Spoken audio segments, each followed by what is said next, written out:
prospective employee shareholders, stakeholders, that we absolutely could help there and would want to partner with and see how we could work something out with anyone who potentially, a new entrant to the workforce.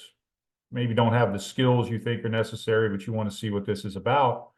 We're looking for right attitudes, behaviors, personalities. We can teach the skill. And in a way, that's us kind of putting our money where our mouth is. We believe, we know we'll create a work environment that people want to come to and stay at, and then have other people that they know come and work because it's a nice place to work. You feel rewarded, you feel empowered, you feel recognized, your work matters and you have a voice in what it's all about. And it looks like a good place to retire.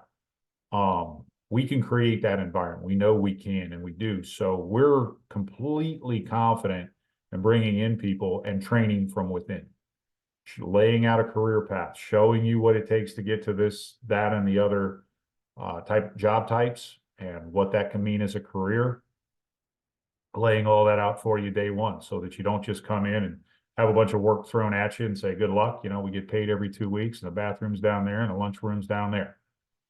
No idea what your career might look like, no idea how to have a career in a place.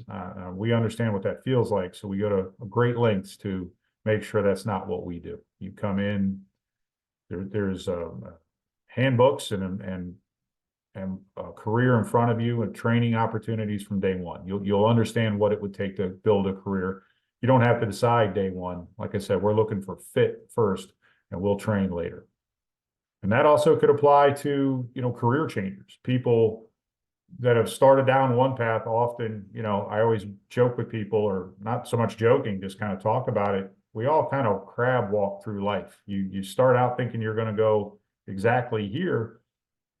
Things happen, right? I grew up thinking I was going to be the center fielder for the Cincinnati Reds. Well, lack of talent and several other things conspired against me, and it didn't quite happen. So you crab walk through it. You kind of get there. But, so people get started. They go to school. They rack up a bunch of student debt. They need to work. They start working in something that somebody told them was a good major when they were a kid, young person. Not all that fulfilling anymore, or never was. And they want to change, but then it's difficult to change because everyone expects you've got all this, experience and training up to this point in a career. If you're, 30, 35 or older, whatever it is, it doesn't matter. It's difficult to change careers once you get started. And oftentimes we all get started in a career that isn't, really us, doesn't really excite us. So we want to be a place where career changers feel comfortable coming and saying, hey, listen, here's what I'm about personality wise. Here's what I'm about work ethic wise, team member wise, but I don't have those skill sets. I've got these other skill sets that I can apply, and it might be a nice combination, but I haven't spent the first 10 years of my career, 15 years of my career doing this exactly here. We're very cognizant of that and open to career changes for, potential employee stakeholders. And we look at all of our employees as stakeholders. You're part of the team. We all in it together. So happy to listen to and hear from folks like that and see how we could partner.